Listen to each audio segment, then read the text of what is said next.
FM and rip off the knob.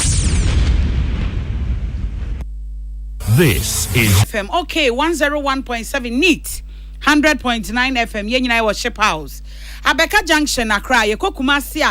hello. 101.5. Adeshama makasi aba yensaka no awie na yede ebremu. Yenhwe de edimo akotini ebie. Empanimfo abodwa ewo Bolga. Ni nyina mu no mampanyi ede ne nsam atodwa sanso na Secretary General of that Trade Union Congress Dr. Yauba wode atodwa kire se de etie bia no pension fo wo musika yede kwakwo debt exchange program ni mu no wo mbehwa ka ho nsam yie na onumonyafo afiri yakoto wono no se wokọ NPP amanyoko mu asisi ano wojina apre frankatuo akansie no ebie na wode etiri nkwansam akọ ede ama eye Ghana adwumayefo nyina ene akwaye Midday anase adwumayefo day ne nsam ne yebedo suko akom na fe yehunu ne ode ema wo ora kwabna dofo ono nso pre se obetu franka ama ndisi amanyoko no nso de ne nsam abetudwa na sade be ne yakwa ebretuo nsam ne begina na so se pamenti sadre de wate abedwakuo bi a wo mba behwe eho ensenkan ye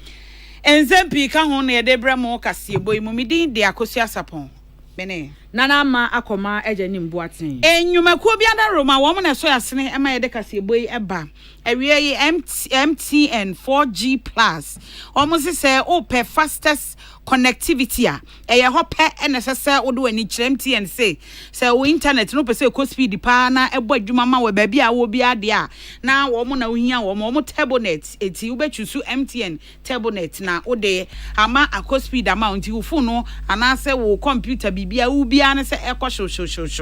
Suzy Eba Center nie wo mo na de CB men capsules and CB women's capsules e de abadwa so CB soap eka ho pedicure be ma na se ayefe na ukọ herbal pharmacy ana chemical shop bia wonsa ebeka bi eya na mo ne o madi nkita ho 0247 111671 0247 111671 and 0246 578750 0246 578750 this way chocolate drink de ohia eye ensohie nwumakwei na wo mo aso asene ama yede kaseboi ebremo afe kasebo no emu ensem enie yedi ka bo mama ne dada se 2023 International Midday no wo mu ebodwa ewo Bolgatanga eno eye etifi epoye Mantemu apa East region na enei se de omo abodwa ewo Jubilee Park ewo ho no asemti a eda adwuma iso anase dwuma wo mu die iso ene se wo mu sika wo mu nya akatua ena afa pension no obehwe no abọ ho ban ewo bra Ghana ye wo sika semu hawo womo so edian enesese wonom eye na asem ye da sui enam so ama Secretary General woda Trade Union Congress Dr. Yauba wode atudwa ekye say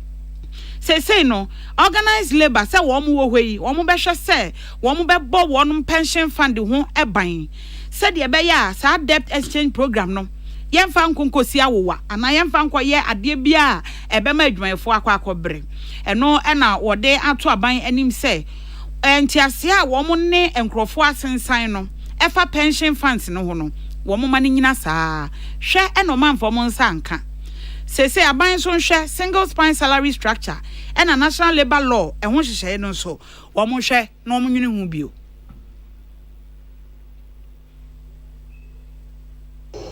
And as the developments in the last few weeks, few months on the labor scene have shown, clearly we take that responsibility very seriously. To us, our first responsibility now is to continue to protect our pension funds from the domestic debt exchange program. We want to once again remind government that the memorandum of understanding we signed on the 22nd of December 2022 stated clearly that all pension funds have been exempted from the domestic debt exchange program. All pension funds have been exempted from the domestic debt exchange program. Nothing has changed. So, Mr. President, please do not touch our pension funds. The good news is yet to come. And what you know, Dr. Yauba, SI at was so, Ekasa, Ede, Efa, IMF, Jumedi no home. I don't know what you say. Sa IMF, ya queen, and yakwakofa sao, how ye seek a samu how ye, ya yakwafa to your so. Na or can Ede Achra by say IMF, and yen no, any idea betting me boama, ye seek a sam no, a free, so ye seek a samu how no, a free, so. Or say I was say a buying it to me, a shana or tetin your maso, one expenses no, one wanted to so. And I say, Sassika, one more cha at the quack share a national cathedral, no, and also so. One more no moon free or na at my four, and in your man, I would be a while, a safatasa on this escanaye. We would like to reiterate our well-known position that the IMF program can never take us out of this crisis. Our history of engagements with the IMF provides ample evidence that IMF-sponsored programs and policies cannot change our economic circumstances. Another IMF program will only impose more economic burden on us. We have to change the situation ourselves as Ghanaians. We believe strongly that government can lead us out of this crisis. And the government can do so by cutting expenditure on non-essentials, including the need to stop spending our hard-earned revenue on a national cathedral. We believe that government can lead us out of this crisis by cutting all non-essential expenditures. And I tea Secretary General Trade Union Congress Dr. Yauba. Na mampenyi Akufo-Addo ho na odi nsem we nyina atu edwa. Owie ye no. Ono so ebegyina simpie so di nsem tu dwa. Ne nsankae no mu bi ene se wo hwe pension funds no a wɔkyerɛ sɛ free December eba nyina no wapegyama kwa akogina wo ha mu nchichemu aduonu enum. Government is resolved to improve pension payouts. Effective 1st January this year, all pensioners on the SNP pension roll as of 31st December 2022 have had their monthly pensions increased by 25%. This year's increase is a significant improvement over the 2022 rate of 10% and also the highest increase of annual pensions since 2005 during the time of the government of another MPP president, His Excellency John Agyekum Kufuor. All these measures put together demonstrate to workers that the Akufo-Addo government is a listening one, a government which is committed to improving the lot of workers and their dependents. In the wake of the current global economic crisis, it has become even more imperative to protect workers. Our collective responsibility in achieving this objective is important, and it is for this reason that I consider the theme for today's celebration, protecting incomes and pensions in an era of economic crisis, our responsibility, as most appropriate. Mampenyi Akufo-Addo esan eto aso se ohawo a won mu komu nyina sikasem ohawo nyina aban eda so a etua aban nwuma efoka. I agree with organized labor when it says protecting incomes and pensions in an era of economic crisis is our responsibility. This is evidenced by the fact that over the course of the year, government has kept every single public sector work on the payroll. There have been no job losses. Every public sector worker continues to keep his or her job. Even at the peak of the dual global health and economic crisis of the last 3 years,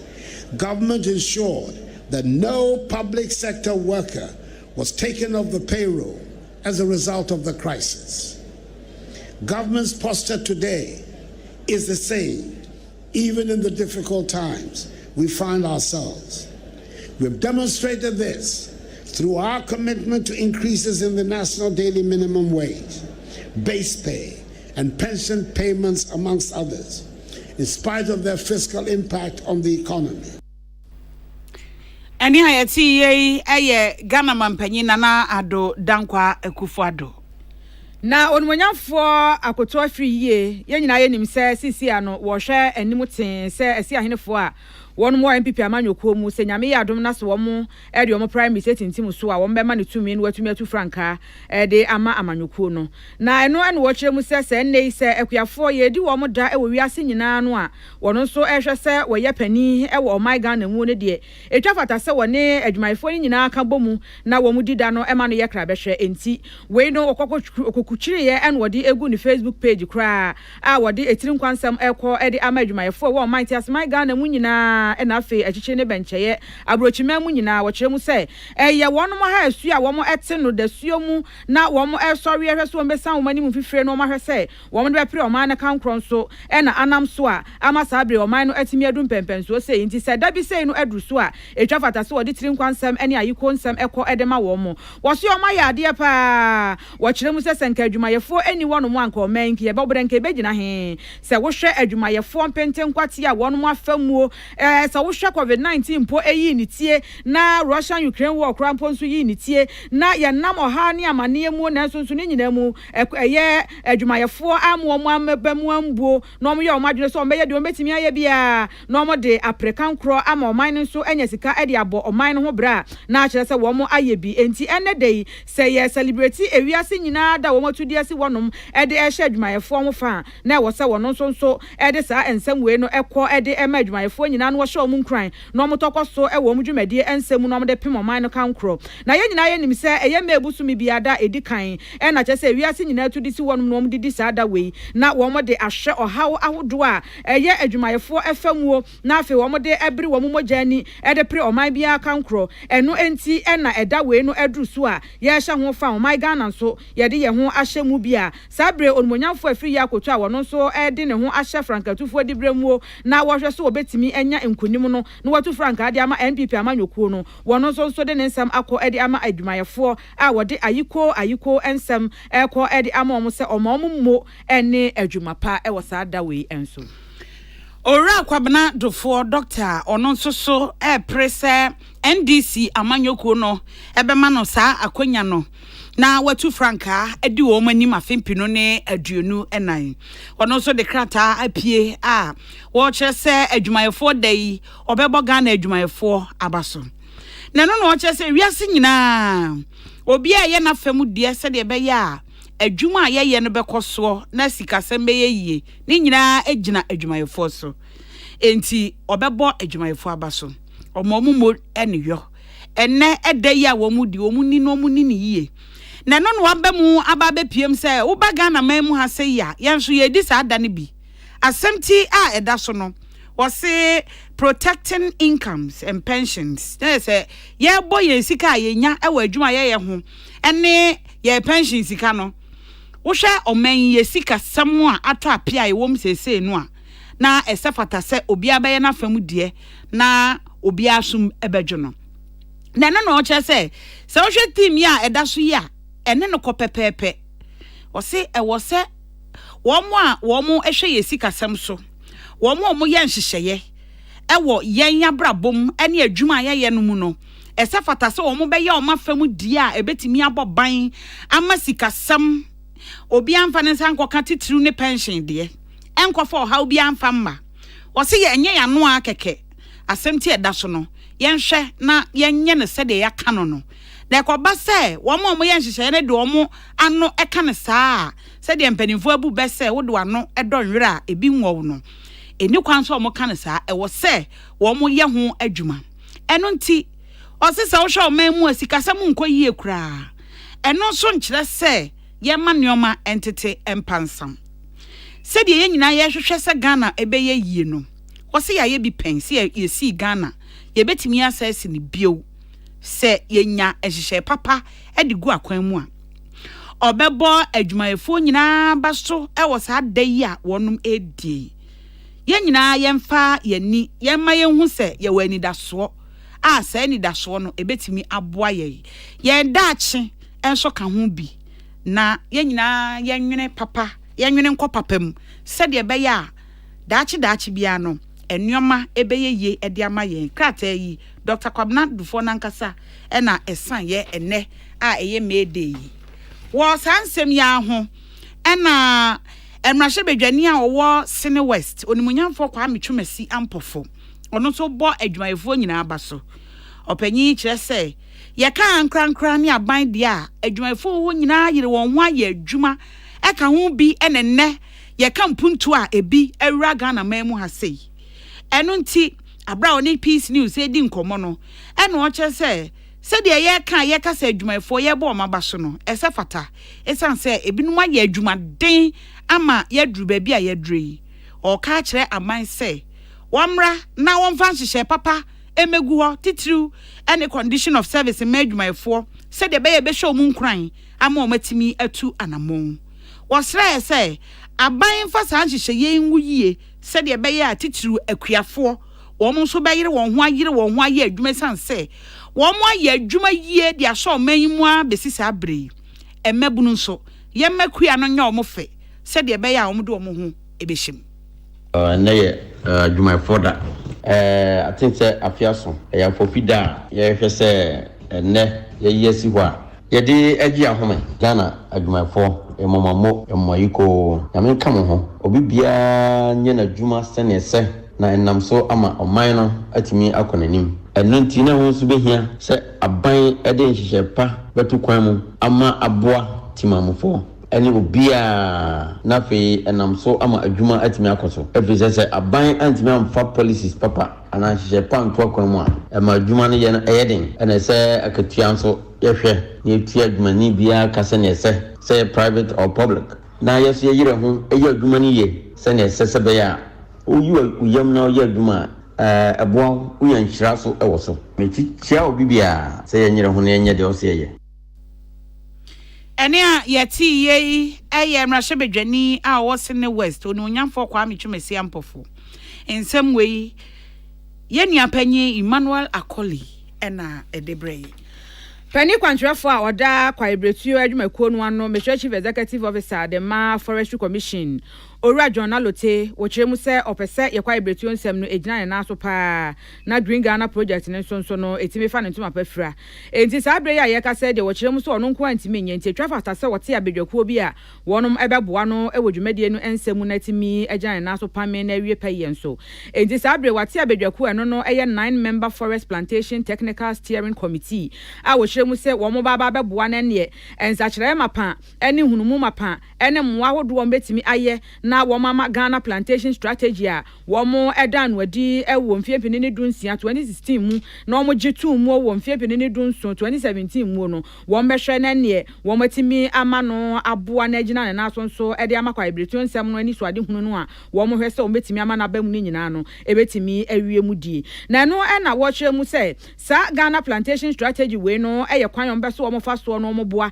na yɛtimi enya yɛ kwa ibretu no mani dru bɛyɛ 4.4 million hectares a sisi ya yɛka sɛ deɛ pɛmpɛnso a wɔn aduru no ɛyɛ 690,000 hectares a wɔn ɛkyɛ mu so wɔn ayɛ bi ae na nso wɔn bɛtɔ akɔso ɛwɔ wɔn dwumadie nsɛm mu sɛnea ɛbɛyɛ akwa ibretu nsɛm no ɛbɛgyina nanam so na wɔn nso atumi asom ɔman Ghana ɔsompa ɛwɔ akwa ahodoɔ so saa inaugural ceremony wei anasɛ ɛyɛ abedwakuo yi a wɔn ɛda no adie no wɔn yɛyɛ ɛwɔ wɔn headquarters a ɛno no ɛwɔ Forestry Commission hɔ no mu ɛno ɛna onimonyamfoɔ John Alote ɛde nsɛm ɛto dwa no wɔsrɛ sɛ ɔhaw ntansa ahodoɔ aba bedan wɔn deɛ sikasɛm ɛyɛ ade a ya na ɛsan so yɛ wɔn ade hiadeɛ wɔn nya bi na nso nya ne nyinaa ɛna ya na wɔn nya de firi aban hɔ enti adaroma wɔn srɛ committee yi a wɔn abai wɔn nhwɛ sɛ akwan ahodoɔ mɛfa soɔ na wɔn betimi abɔ fotoɔ bi ato wɔn mo mɛnam soɔ na ne wɔn de ɛbɛko ama yɛ kwa ibretu nsɛm ne nyinaa betimi agya ne naso no wɔn nhwɛ na wɔn nya ne pɛpɛɛpɛ a nsɛm no wɔresa ne sei.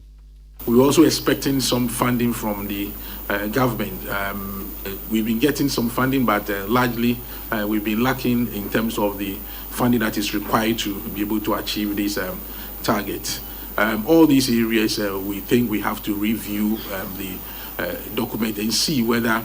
as we speak today, we are able to achieve this target and what are some of the measures we have to put in place. I also like to put on record that there has been a lot of interventions in this area. The private sector has been playing a key role in terms of increasing the acreage of land put on that plantation. We have key partners like the PADU, Fructella, and other organizations that have worked tirelessly. Some of the timber firms have also helped in this area. Chief Executive Officer, the Forestry Commission, Ora John Alote, wono nene ena yete ye no. Na enu achire Professor John Kobna wono eyetitine ni edema abedwako ya wo mate ne fufuro ba beboa kwa ebretu nsam yi. Wono so kasa ye edefa abota ye pote pa a type plantation strategy we no a wo mo edan wadi e wo mfie bi ne dunsi o mo gitu mu wo mfie bi ne dunso no echi a eno so nsam no wo kan ni sei. Galamsey no kra no say kwaya no be pre. So na me am die vise kwaya e betimi ama kwaya no recover ni say aggressive tree plantation, and that is the enunti as say a TSA committee we no na be 7 years ago and the Ghana plantation strategy. Na strategy ni the normal be brace shame na yentimi hu say by now no normal na shame no bibia akotun tin na the person here say that committee we is an oversight committee. I be share normal na yitintim ye no I feel say ya e betimi ama yetimi aboye kwan ho man na nya kwan no bi so abeka ho no ya hwe e normal ben na esi ye kwan a up to now yentimi nye nice yetimi identify as our normal no problems no am and e betimi anya solution to address those ones. Titire ni the man 9-member Forest Plantation Technical Steering Committee as Abredie Forestry Commission wo mo adan wadi ba be hwe ka ebretu nsem nsenkaye Professor Joseph Kobina nene eno no. Emrashe bedwani a wo Tano North eye Honorable Dr. Frida Prempe. Na wodi ato adehia wo mo Tano North constituency anim se ono ne nhyehyeye ene adwempo no eye bebre kwa efi bra obetena akonwa so se Tano North mrahye bedwani no waye nneoma hudo bebre enti adehye no wo munnim adwuma waye ewo mpotamu ho ade abaako a wo gidipa sesesei esi nani sonso a wo ye ene se obema apomuden wonsam agina ne naso na omanfo enya apomuden pa se eba so mo kwa kope ayaresa wo mu wura ayaresa bia wo mahu se nneoma ne akade ahia a ebetimi ahwe adehye no so watumi anya ne saa we num nyina no ene o kye se eye nani suade hunu se wo behwe no obetoto nneoma nyina yie na enkoba se obi eyare ketwa bi o na nipa no esan se wanya ayarehwe papenti na nipa na ato anananom wonse do eno nti enneoma ne akade a obetumi aye a ebeboa ewo health post ahodo ene chip compounds ahodo ni nyina wo ne constituency ni de oguso a wo ye ho adwuma. Honorable Dr. Frida Prempe esan ekire say ye na sede so obehwe se na de hia wonum ewo constituency ni mu no wo mo anya apomuden papa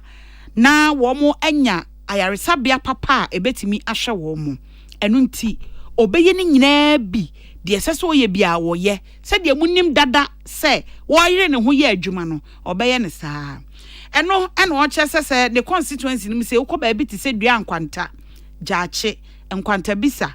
boma ene saa miamia nyina no wo hwe eye ho adwuma se de be ya apomuden ebegina ne naso obi hododo no a asa kwa ne bia benya ka edina bata no so no anasa akọ dua ankwanta no na ebeye din entimi factor me ho so se mehwe se ye de chips compound and health center ebeba adengu chips compound no ye wie municipal health director so abehwe ye community engagement ye de niema ebegum ni nyina aba nyame ya adoma na wotwe sene no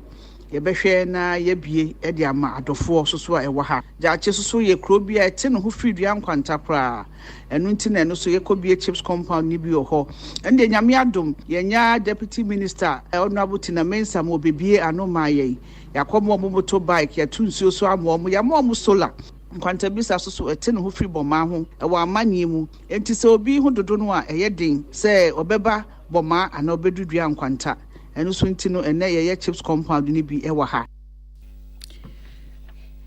eno achi no Honorable Dr. Frida Prempe esan echere say ayaresa bia wodo a wonum ewo say ye chip compound o say ye health post o wo mu be yensiesie pa say de be omanfo ebenya apomuden pa Sa na akọ St. John of God Hospital also akomom hospital equipment bebre omudidi omudwumadie okọ Presby Clinic wo bokukru asoso a eno so maye toilet and bath facilities are mom said the be omuditeni obi ohokra na wono so benya baabi ahwe ne ho yi enti wokwadua nkwanta campus so ya so a ye clinic ba ko ha eno so ya ekwepe omo kama sa so na ba Yanfo Health Center na ba Suso Anso Health Center so and also so ya equip omo kama all the health institutions that me constituency ha Yankopon adom yeguso a ye bo omo wo yafa mu nyina eni ayati ye mrahye bedwani a Water North constituency onimunyamfo Dr. Frida Prempe semwe nyina ye nsentroni William Gentu ene de bai na kanema mpani John Dramani Mahama ye nyina ye nimsesi sia no gusua ebo nkwantene wa Ghana eye yen montene so mantem awodo mu ehwe so ne yesi ahenefo wo ho no nyina bewetwe nkomo na watimi aton ne ho so de ama Ghana de hye ne esi ahenefo no na se nyame ya adom na so mo me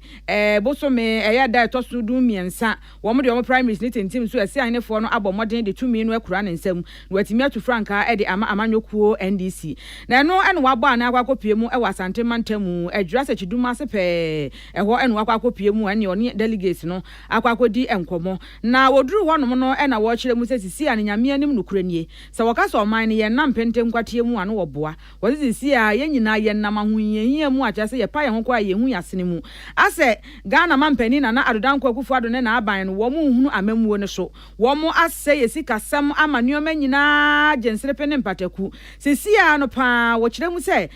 abanfoforo ba na so ba be fa benwa ne di so asika be pa na ode ba be bo man ne ho bra wo so wo bisaye enu nti waya na adwene se nyame ya nadom na esi ahenefo de tumi ni kura no otu frank ade ma amanyokuo no na ode omko esi anim wo mfie pene ni aduonu na 2024 mu na so okokwaji tumi no ede ma NDC amanyokuo a wo be hwe se won mo ne ho mosuo kura empre ne ho se e bia wo ba be ye project foforo kura wo man kronkron Ghana mu project ahodo bi a wo ye yi a wantimi anya nwie project adada no wo behwe no ama nani aku ho pa no awe so wo be ye ni nyina awie empo no die mampani na adodanko agufu ado ne eye ne MPP aban ahodo no wo ba be ye nyina mpo mo anwie nsompo no wo be ma nani aku ho no waye se ni nyina na ye oman no eto ogege kakra oman ni sika ne ye de hwe ye se adwuma no etu amfa amanyo se mo ma ho kra esanze nsi an wo pepre ne ho no wo ye na adwene se wo kwa akoye project fofora sika be pa no wo de be wanhwe yi a no akopre ne ho akwakotu mampamrika na afei asam oman no aba abegi kodwo tokora ewu yesi kasemu enu enti e na wototo e de asre wo mo se wo wone amapa wani suade hunu papa de ma oman Ghana enti enu wo se esre yefo so wo mo ma ne tumi wontu frank amfa ma amanyokuo no wo gidie se Ghana de hye beto aba ne de ama no na mfie mpene ne aduonu na NDC amanyokuo no aba be fa benwa no adi so eba ne sa wo behwe no waboa na empuntuo sem afa ne ntuma pa afra yi no oman ne yesi kasem no asanjina ne naso Madua Midday abane say yen tam say ye sha se ne enioma empuntu foforo ni ane ya yentimi enwie ene omodie so a omo ahya ase a omo ntimi enwie no ne ebedi kan ahwe awie asane ahwe empuntu foforo yen na ye ni yamamre anopo bi bebo opono na o say asimesi jewoboa na je se utu no fo a wantie na we hu se ne o kan ye no e ye no pre enti andi se mobo na aba no eto de bia me ko be bi po e kanea ewia kete ni aso kanea ne edi di mechi busa se de no ho hwa obuso mo hwe ndc san ba je o man no na omo ho nto omo enti bibia asai ne chi no man na e wo ho mpo omo ntimi ahwe so ban juma bia ye de hye omo sa ne nyina gu kanema mpani John Dramani Mahama amane nsam no anso wa no wie ye no wasan akande atoto se free SHS policy eyanto asosuku kwane kwa dwumadie yi a mampani na adodanko akufu ado wode eba ye yi a waye ne se basai was it that why any say troka or bow beba behren why and such a woman maneti me and now to say pame up me some edia conkain dormitories I would do classrooms I would do e blocks projects I would do nina no was a washan waye now what my woman jina brand or my gun han weshan waye since pa what them say abenya what is way say one woman wedriane kram po school feeding caterers one is can what the tria wo kan see ankwada no kram po no mu kosuku a aduane bia no wo no mu a wo mu nya dia ni nyina no eyo hantansa nanso so wo ba obebo modern na wakensene ne ho apusu ne ho opusu nyaka no wahwe se enuoma nyina betimi agina brane e de apenya nwumasu ansem so akonkan Father needs to be called a school and now on check and suade. Message can now the back of school. Oko schooler, now watch me now watch no asabe fee. And there you say traffic lights be. Say by a base free SHS no. Dormitories are near C, classrooms are near C, E-blocks, community day schools are near C. You be tem near you na. Send a bayan kwadani na benya kwai e wo school. Oko hwe biane an kwadani dia. Enye kra. School feeding. Oko primary school ni basic school. Hwe biane aye de man kwadana. Enye school feeding caterers almost su also 97 pesos are more than more. Someone function kwadano and so national health insurance a good what the card no kwa fa so bi ni so. Ghana man penny dada John Dramani Mahama ne yete so wakasa no wose ade atwa ne nsuru mu kase ba akokora ene se kire se sisi ya no yede yensa to yensa yam ne ne nam nkrofo amanso ne nam panifo so ne yesramu na mu yeska akra nkobɔ ya ma ho bra sisi ya wese sika no krampo ne dipa bebre mbe so omde ma ye nam kantansa yede atwa ya bɔ atwa asantema ho ahia nti we nyina no ensem a ɔbɔ apro kokopie mu wa asantema ntem adwa sa twiduma ase no wode eto delegate ahodo no anim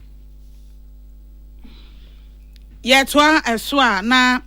wabodwa kuma bi ewo finance ministry ama womo asensan krata we ye Ghana ban na United Nations na womo asensan nkrata wo hwese United Nations Sustainable Development Corporation framework efri afimpinu ne aduonu miensa yewo mi ekosi afimpinu ne aduonu enum na saa entiasie ya womo asensan ye eye Ghana ne United Nations tem a won be yen hyehyeye se de be ya won mu betimi aboa e wo nyoma hodo a won de agu apono so bi ti say sustainable development goals na we no ya de esi won mani so a won epese woye sika wo de ehyemu saa efri afimpinu ne aduonu miensen e kro no $500 million a no ebetumi aboa ahye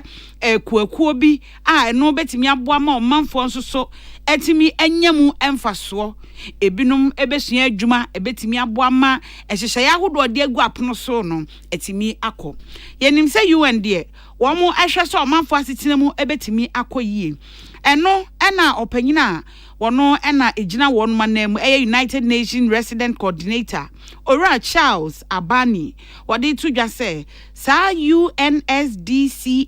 enhyehyɛ ya wo mo assign no ehia eyade a ebema enhyehyɛ adwene ene nyoma yedi gu apono so a ebeboa mampuntu akoso e wo man mu no eno nko a eno nti na omokɔ sensan ya o chechire mu nsem sei. Document is the most important instrument for planning and implementation of UN activities in any country, including Ghana, and outlines our integrated contributions towards achieving the Sustainable Development Goals and Ghana's own development priorities. For 3 years, starting this and ending at the end of 2025, we will deploy an estimated $500 million to empower institutions and people through capacity development, other provisions, supporting 3 key areas: inclusive economic transformation, which is at the heart of Ghana's own agenda, equitable access to basic services, and durable peace and security in Ghana and across the region, especially for those most left behind. Ora Charles Sabani to aso HSA wono metu onhu asiwo se wo mo beboa ama se de o metu onhu asiwo no mu hye mu kina no mata Ghana achi esan se wo mo nim ade a COVID-19 no eba ye beyeye afei wo hwa ewiem nsakiraye enuoma hodo bi asesa asano a enam so ama nuoma bebre ekwa achew Ye nyina ya so e wo ha yenim de asi e wo Ukraine. Sa nyoma nyina akeka bomu a aduane e de ekom ebeba. Enkane ho nsem atoape ye sika sem ho nsem ne nyina atoape nyoma bi keka aka ho enu nti omta yechi. The signing demonstrates our commitment to stand with Ghana in its forward-looking ambition to accelerate on all these agendas, most notably the SDGs and the Agenda 2063 of the UN. The UN makes its firm commitment to support Ghana in this way and stands in solidarity with the country as it strives to recover from the significant challenges of the COVID-19 pandemic, the triple planetary crisis, pollution, climate change, and biodiversity loss, and the impacts of global crises, including the war in Ukraine that has triggered a global tri-dimensional threat to food, energy, and finance, among other factors. The document also represents new ways of working. Any IAT UN and United Nations Resident Coordinator Ora Charles Abani na ne krakramu no and a Minister of State at the Ministry of Finance Dr. Mohammed Amin Adams what they atuja say sorry entiasie ya wo mo sensan ye no a na no e kire said ye ayonkofa e da Ghana any UN in terms of emodin enya de a emumpo etete. We wish to call on the UN system to leverage its global compact on sustainable finance to support the country's effort of tapping into climate financing options such as private sector investment, carbon finance, promoting renewable energy, debt swaps for development, amongst others. Resident Coordinator, you and I discussed a while ago about the unfair global financial system that is not serving the priority needs of the developing world, especially in Africa. And I want to alert you that we are not sleeping over this. The Honorable Minister Ken Oforiatta and his colleagues in Africa have been calling for a new global financial architecture that addresses the development financing gap facing our countries. NIAT Minister of State at the Ministry of Finance, Dr. Mohammed Amin Adam. And some way na yen centroni ama mwakwa ojampa wono ene debre ye nyina we sonye aboafo nkrato mra.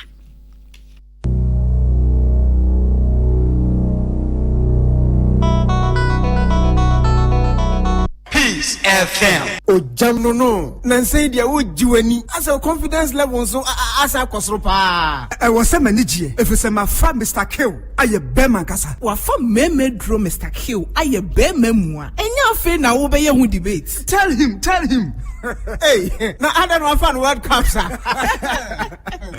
Na so amwa, me see Mr. Kill ya ma fanti. Ma ye bema mu a. Case closed. Me so be person me ye bema kasa. Enti menya Mr. Kill ni bi wo hiato. Mr. Kill our pharmacies, herbal, and over-the-counter medicine shops. Dudua, Kokunlun Ghana Limited, East Legon, a Champo Junction. For 0244-139-176. And 0204-139-176. And member what you feel doing what you do, and the firm Mr. Kill. FDA, Aji, a Jedian Kratoyatum. So Wakuma was a show. And I bought peri, the Bronican hard burn one. At the end of the Sawaye, that's how Yams were Timsway. Woba packing a farmer, Martin's liver salt, a chakway and tem, as she and Shagu glass more at a Martin's liver salt, no back one, no, dear goom. Ubahun say, who a glass in the moon. Now one no. Martin's liver salt, you're an orange flavor, and a bacosia plain. One more, Hobato, Nemum Edina, no, now home to war, who doctor. Peace FM.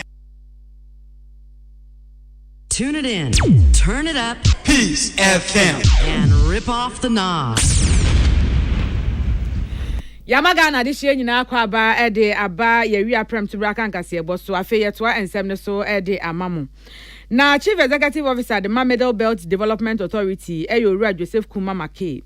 Na wokyerɛ mu se communities ahodro bi ewo Ghana ntwea so a eye $1 million per constituency policy. Abaye aban na ede ba ya na se MPP aban na ede ba ye no enipa bebre wo manya so mfa so wo maka ma no atum e no mo be so wo beka ho asem enti da bia na Ghana de hye bi a wo mo Ghana ntwa so na so wo mo eswa edidi atem de gu aban ne so ani ai e na sa $1 million per constituency policy no emfa so be na enya free so ho amo no waye bibia e de afa ho de ama wo mo e de ba de na cha se wo so wo mo di aban na tem papa na ne nyina no wo kire mu se adenti na saa communities no ma benefit free saa de animu no initiative ni mu no wo ma kan ma no atum wo se ebradu so wo mu pia bontene no wo mu bia o ma no no wo kan ho asem de hye Ghana de hye se $1 million per constituency policy a NPP amanyokuo ne de baaye no yen ska community we yenya so mfa so etimu de mo pa mo mfa mani ko twa wisi amhene santamu emra mehwe project no a yenya edi free sa initiative no emu no wo so mo nkyere ni so mfa nkyere mampani kakra na mampani na na adodan kwakufu ado waye bi nipa nso ya ade a wosa ye na se wo be kama no atum kura na Ghana de hye ehunu bibia mfa ho de eno de wo yesa na atisa de wo ya ye boni aye wo de nsam we nyina no tudwa ebra project ahodo amiensa bi a ehya ase no wo mo edan no adi a wo kire mu se okopie mu e ofa aman no no ben drobo wo mo aye health facility anasa pomuden ayaresabia ede ama wo mo asine foforo kra de ama wo mo a no wo mo bi a no nye no nko a astrotef park eno so wo mo aye bi wo ho no mo ade ama wo mo afa market project nso wo mo asan so aye bi ede ama ade hye wo ho no mo a ni nyina no gya man south Mexico pon assembly anasa abaton peso ane so obuno mantamu edi ade nti na nipa dodo enya mfaso ede free sar initiative nenso so wo mo akon mo no atom se ebradu so wo mo ebo ho dawro ede che Ghana de hye se mampani waye bi ede ama wo no se ha clinic ma ha na fe na mwanya bi through your president Nana Akufo-Addo na MPP government I think say obi ye bibi mawa so otimi na de mesra mu ne say amanfo etimi kansem say your president enya hwe nananom we de mahu at least 1 million per constituency no mwanya bi na de through honorable afu drogman anyan bebre enen kwa we kan a second project na commission Ori akire no wode esan atudwa se saa dwumadie we yi aban ne ye ni nyina ye kwan ya wofa so apemo mai Ghana akonkan ama ye sikasem no asan agina brane ewo eye empeso awodo eso na afa mantem mensiri awodo emu na we nyina so kire se sansansam no aya na opposition party NDC amanyokuo ene enkaifo no wo mu gina wokeka sa aban no wonye bibi papa bi amfa ma wo mai Ghana fiti so obefa abenwa ndi so no eye ensem a eye orodorada ensem Abrofo kasa bi say yes see is believing yenina yahu 1 million per constituency bia na obi anya bi no farmer ne German South yahu mu de na park ya ewo hoyi eyesika papa genti ame say eyesika ne say eyesika ma German South ne farmer Eni ayekwatie ye Chief Executive Officer the Midday Belt Development Authority Owura Joseph Kuma Make na enu ahye no omahema anasa drobo na nanu atankwanya mahema a wono anso esan egina mu se board member the Midday Belt Development Authority nyansabu akwa ya ansua enso e de ensem ni bi e kan ho seyi a ye gye ne nsem ni sei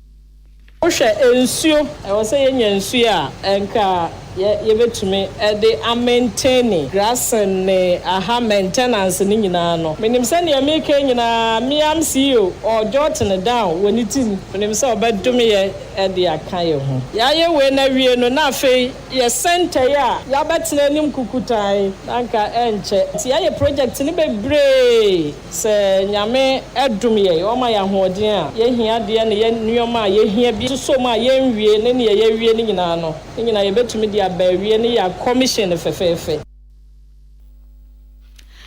enu ache nanahema esanso editudwa se project ahodo no a na eguso ekoso a Midday Belt fo wonum ehwe se wonum betimi aboa ama ni nyina no etimi agina ne naso eti se nyame ya adom no wo mu ewie ni nyina so a se wo se wonum ebia no a wo mbehwe ne ne wo de aboa ma my Ghana so agina ne naso ewo ni mpontuo ensem emu we nyina no amane bofo na nasempa san ono ene de ensemi eba ebedan yen aha say ne de kase bono esie MTN 4G Plus the fastest connectivity and the highest internet speed wo pe bi dia MTN Turbonet eno na obechusu Suzy Emma Center say what the CB men capsules any CB women's capsules abedwa so CB soap Mr. Pedicure no na o de aye okwa herba pharmacy and chemical shop bia won sabeka bi 0247111000 671 0247 111 671 and 0246 578 750 0246 578 750. This way chocolate drink. Dear we here any associate. Yay. When you been as a utwicha e wow. And na your holiday say dear this way no. Mr. Fabisha fridge me we wash. Mani nye se de atwa blog no. Na de mani nye nyunyu pa na chi akoko. Ye. Na spice no. Kama pa no nko a o. Sheshe sa no. Na de ezi wo.